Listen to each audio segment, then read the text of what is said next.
तो कौन थे वीडी सिद्धार्थ, जिन्होंने इंडिया को कॉफ़ी कल्चर से जोड़ा? 90s के टाइम पर, उस टाइम पर जिस टाइम पर कोई जानता नहीं था कॉफ़ी जिसको हम घर पर पीते हैं, उसको कोई एक बिज़नेस के जैसे ट्रेड कर सकता है, एक बड़े लेवल पर ले जा सकता है, इंडिया में रिप्रेजेंट कर सकता है कि कॉफ़ी क्या है, कैसे एक बिज़नेस के तौर पर देखा जा सकता है, पिया जा सकता है।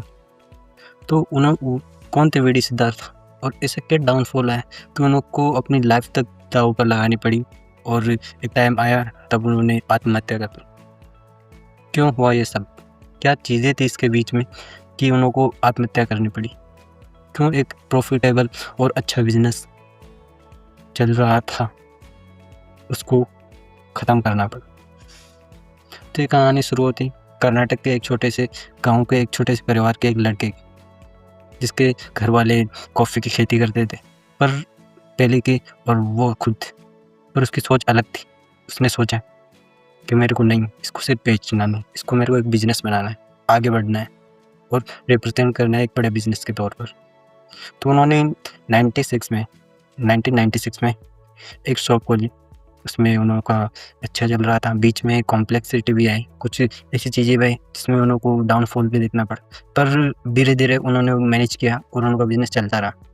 पर एक टाइम आया जब उनका बिज़नेस बूम पर चला गया, तो फिर उन्होंने सोचा कि मेरे को बिज़नेस एक्सपेंड करना है, तो इसलिए उन्होंने लोन लेना शुरू कर दिया। उन्होंने रियल एस्टेट में इन्वेस्ट करना शुरू कर दिया, उन्होंने टेक्नोलॉजी में इन्वेस्ट करना शुरू कर दिया। इस तरह उनको पता भी नहीं लगा और वो लोन के जाल में फँस गए। और जब डाउनफॉल शुरू हुआ और बीच इकोनॉमिक क्राइसिस आए, तो उस टाइम पर वो भी इस जाल में फँस गए और उन्होंने धीरे-धीरे इसमें फँसते गए और एक टाइम आया तो वो मतलब फाइनेंशियल स्ट्रेस में आ गए, मेंटली डिस्टर्ब हो गए और वो समय आ गया जब उनको अपनी जान गँवानी पड़ी। तो ये बात है जुलाई 29। तो उस कुछ दिन तक वीडी सिद्धार्थ दिखना बंद हो गए, किसी को दिखे नहीं।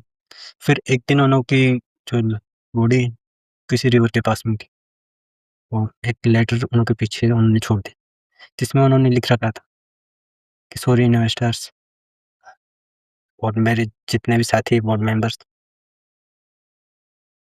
और उन्होंने उसमें लिखा कि मैं फाइनेंशियली और मेंटली डिस्टर्ब हूँ।